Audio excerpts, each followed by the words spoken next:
Good morning. Coffee's out. I'm not even wearing a City shirt. That's when you know stuff's going to get real. It's the day after Manchester City's 5-2 defeat against Leicester, and it's time for the post-mortem. This will be a regular thing after defeats when we try and get to the bottom of everything that we've just seen. And I'm not going to lie, it still stings an awful lot after that shambles that was yesterday's result. But I want to try and be as balanced as humanly possible today, because balance is all about, it's important basically. Balance is what this channel is about, trying to be a rational voice amongst the mists of the social media storm when we're all losing our heads, when we're all ranting and blaming and pointing fingers. And some of that is totally fair. But I'm going to try and be balanced today and look at the issues in a mature way and try and work out exactly what went wrong. How do we fix it? Is it fixable? What do we react to it? A little bit of kind of calm, reasons to be concerned and all that kind of stuff. I'm going to start initially with reasons that frustrated me throughout that game. It was very un-Pep-like to take a Fernandinho. I actually saw Sam retweet that, and I actually agree. It was a very strange, aggressive move, a very un-Guardiola move. He's very, very, very cautious usually to be so bold, basically, and take off our anchor, so to speak, and push forward for another goal. Especially considering that stage of the game as well, it was an early-ish change for Manchester City. Guardiola's usually want to make changes like that a little bit later in the game. And he made it. And it didn't work, and he probably doesn't really bode well for more aggressive changes in the future when we want him to make that. He probably won't react particularly well to that in general. But he made it, and I kind of understand the motivations behind it, but at the same time, I think it's fair to say that our midfield balance fell to pieces. I don't think we were perfect before that, and I think there's some slight revisionism. Like the idea that we were totally controlling the game and all over last day, it's just not true. We had the ball a little bit and a bit of possession, but they'd already kind of caused trouble. They'd already got in behind us a few times and all that kind of stuff, so it's not like all of a sudden we opened up the gates and they ran through it willingly. The gates were already a bit open, you know. Maybe the gates were open and ajar and all that kind of stuff, and Fernandinho going off helped him a little bit, but it was already a little bit shit anyway before that, in my personal opinion, defensively. But that happened and we changed it, and that really kind of shone a light on one of the issues that I mentioned on Twitter as well after the game, the Rodri conundrum. Now, I do like Rodri as a footballer. I think he's clearly a very good footballer, technically, clearly very impressive, physically impressive, an excellent passer. Aggressive defensively, he's got a lot of attributes to his game, but I think it's pretty obvious so far, at least, that he's not the man to come in and do what Fernandinho did so incredibly. And that's a concern because we essentially haven't got a Fernandinho replacement. We've got a very good defensive midfielder in Rodri, but I'm not sure we've got the person who can replace Fernandinho currently. It's worth saying that that's no easy task anyway, and I don't blame anyone for not being as good as Fernandinho in that role. Fernandinho was freakishly good at his peak in the 17-18 and 18-19 seasons. Genuinely just a beast, absolutely everywhere, incredible in the air. So not just the fact that he was great defensively on the ground, he was brilliant in the air, winning headers, winning the first header usually against people much taller than him, against centre forwards often. Always breaking up play when we needed it to be breaking up. The absolute dynamism and energy to be absolutely everywhere at once. He's just incredible. His tactical awareness, his use of the ball. Fernandinho was a one-man, two-man midfield. Genuinely incredibly good. Now, of course, as well, what made that system so useful was having a settled back line. I can't really go onto that system without touching on that too, and I'll get onto that in a minute. But basically, with Rodri, we've got an issue where he can't really play on his own. He's good in the kind of double pivot kind of thing, totally fine there, but on his own as the only defensive support, at the moment it doesn't work unless we make some changes. Either we find a player that can do it on his own. Currently, Rodri can't do that, or we find a way to support Rodri a little bit differently. Now, if you look back at previous campaigns, due to Mendy's injuries, we often had essentially an inverted left back. We had someone like Zinchenko or Fabian Delph essentially coming into the midfield, which definitely helped Fernandinho for what it's worth, supporting the midfield a little bit and making us a little bit less susceptible to counter-attacks through the middle. We flooded that midfield space basically. At the moment, we're not doing that. At the moment, we've got Walker and Mendy staying wide. If you think of Walker, he's not in the centre. He's anywhere near as much as he used to be. And Mendy's never in the centre at all. So currently, we haven't got that support in the centre. I'm not saying we have to do that, but I'm saying that is a notable difference compared to what we used to do. It could be at some point when we get a settled back line. Hopefully, Ruben Diaz adapts to life, and that is done, by the way, as we know it's done. He might even be done as I'm putting this video out right now. But hopefully, Ruben Diaz comes in and he forms a great partnership alongside the Port, which could potentially enable someone like Nathan Ake to be a defensive left back and maybe offer that kind of inverted fullback kind of thing where he offers a little bit more protection to the midfield, because Nathan Ake is a good defender. One of the only ones yesterday, by the way, to come out of that game with any credit whatsoever. Ake, I thought, was really reliable, really strong, and really he looked like he was thinking, I've left Bournemouth for this, genuinely, and I felt sorry for him. But Ake, I thought, was pretty decent. Those around him lost their heads, though, of course, but Ake could be an option there. But all I know is that Guardiola really needs to assess this. Like, we can't sit here and pretend it isn't an issue. Like, there are issues across the pitch, but that is one. That midfield stability isn't there at the moment. And largely, if you're going to have situations where, I think it was the penalty, the Walker kind of ran across the defender, that passing behind the defence that you had to make between Walker and Garcia was so fucking easy because simply there was no midfield there. They totally messed up the press and they had all the time in the world to make that pass, and it was just basic football, the basics, to quote Fabian Delph. It was too easy for them to get behind us, and they did that countless times because the midfield press was absolutely non-existent. Defensively, I can't really defend Mendy anymore. Mendy, you know, on this channel I've defended him an awful lot, and I don't go against that. I think largely I will carry on defending someone if they have excuses in the bank. I think Mendy has one more excuse in the bank, and even then, well, you know, it's been stretched very thin to breaking point. Mendy's only excuses he's got left is that he's had no preseason. Generally, he hasn't had any game time, so he could turn around and argue that he's a little bit rusty. I mean, usually if someone's rusty, you just still expect signs of what they could potentially bring anyway, mixed in with some mistakes, if that makes sense. So if someone was rusty, you'd go, well, they did one good thing, but they also made mistakes because maybe from a lack of focus. The problem I'm seeing at the moment with Mendy is I'm not even seeing one good thing. You'd hope there would be some signs of his wicked left foot still being there and that incredible attacking output, but it doesn't look like that's even there either. I do feel sorry for Mendy, genuinely do feel sorry for him, because obviously injuries can curtail and change a career. He's lost that pace. He's definitely lost the locomotion in his general game, the way he moves with the ball and all that kind of stuff. And I do remember him being an awful lot more productive generally before his injuries, but they've happened. And we're left with a guy who isn't great defensively, doesn't really have a turn of pace anymore, and currently can't really find his attacking output either. As I said, he's got one a little bit of excuse in the bank, basically. He's got a little bit more goodwill left. But after that, we're going to be looking at a situation where we've got someone who's largely useless to us. And it's just painful to watch. I don't think the penalty, by the way, was that bad. I mean, I think that was very soft, a little bit harsh on him.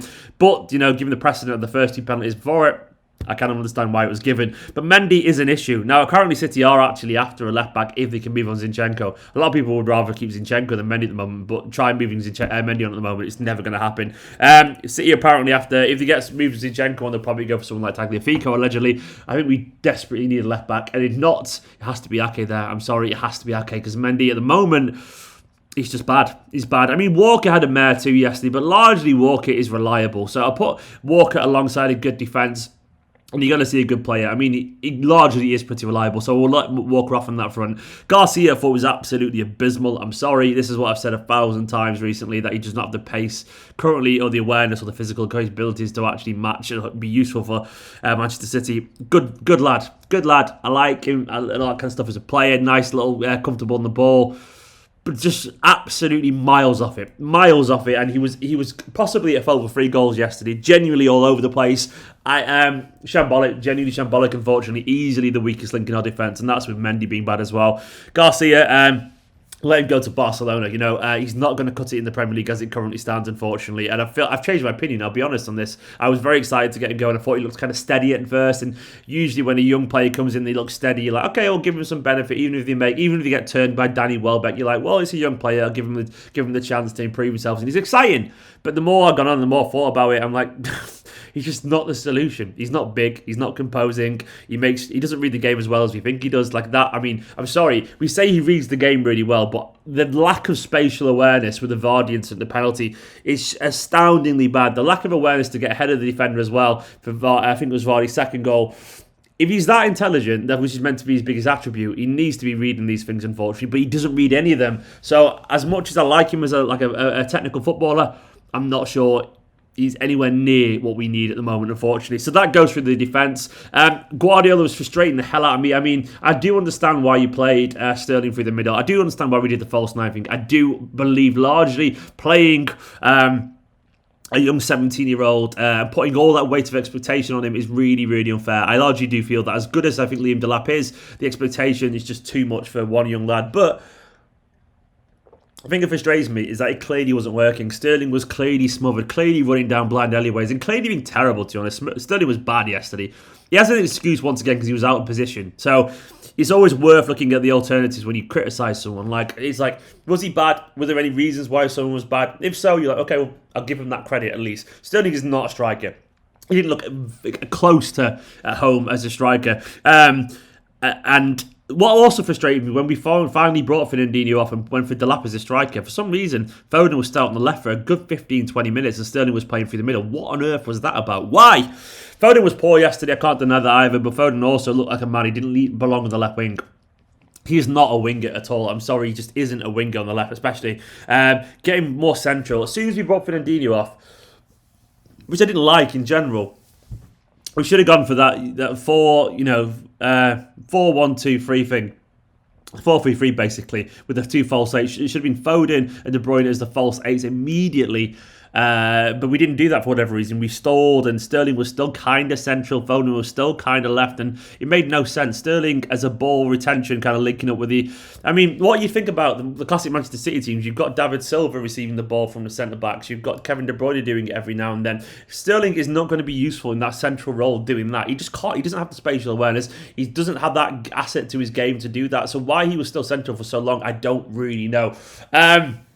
Mahrez, wonderful goal, absolutely wonderful goal, and a good corner as well, of course. So fair play to him, probably the best of our front three. I did want to pull my hair out massively when he didn't pass to Foden for that thing. I'm not saying, I know a lot of Mahrez fans are giving me a hard time on Twitter for this. What I'm not saying is that he was culpable for the game, of course not. But when you have a big pivotal moment, it's hard not to look at that moment and go, oh, what if? And if he passed to Foden instead of shooting from 20 yards, when Foden was clearly through and goal, maybe we would have a different outcome, maybe. But at the same time, I'm not blaming him for everything. I'm just saying it's frustrating in the way that Sterling was frustrating, in the way that Rodri's frustrating that he can't do the job that I want him to be able to do, in the way that Mendy, the way that Garcia was. Things are frustrating, basically. Mahrez, I tried to explain why I get frustrated by Mahrez to a fan last night on Twitter, and the reason I put it is that Mahrez, I think largely one of the most frustrating things in football, and you go to any football ground and you'll see the same thing. When a player holds onto the ball too long, you'll hear fans go, pass the ball, just pass the ball. You'll hear that an awful lot. I don't know what it is.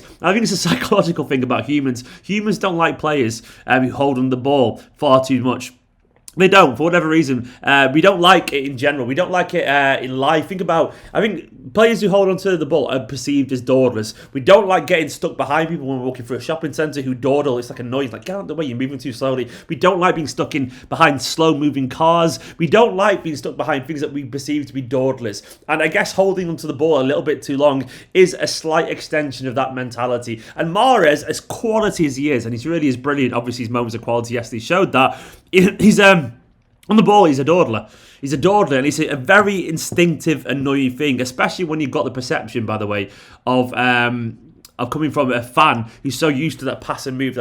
Watch Manchester City's best goals of the past few years, and it's that pass and move, almost like passing it into the net. The balls to Sterling and Sane so direct and so forceful and so blunt, getting the ball straight across and providing that natural whiff. It's just what Manchester City fans grew used to during our most successful period, and Mahrez doesn't quite feed into that. I'm not calling the problems of him. What I'm saying is that it's probably understandable that an action that football fans instinctively hate, i.e. someone who holds onto the ball an awful lot too long, will probably incite an emotional reaction in a way that won't get with some others. Mahrez, quality player, but sometimes Mahrez does hold onto the ball a little bit too much, and it can be very frustrating. It's as simple as that. Having said that, he was in no way culpable for yesterday, of course. I mean, that was a collective failing, and at least he kind of got the goal and assist on his finger, so fair play to him. By the way, I didn't mention Ake's header. Fair play, Ake was a good header as well. Which leads me back to Pep, actually. I haven't mentioned Ederson because I don't think Ederson could have done anything with any of the goals. Maybe it might be nice if he saved the penalty, but largely I don't think Ederson did anything wrong with any of the goals. He hasn't been in great form recently, Ederson, but I think in this game I can't really think of any mistakes he made, so I'll let him off on that one. Which brings me back to Pep.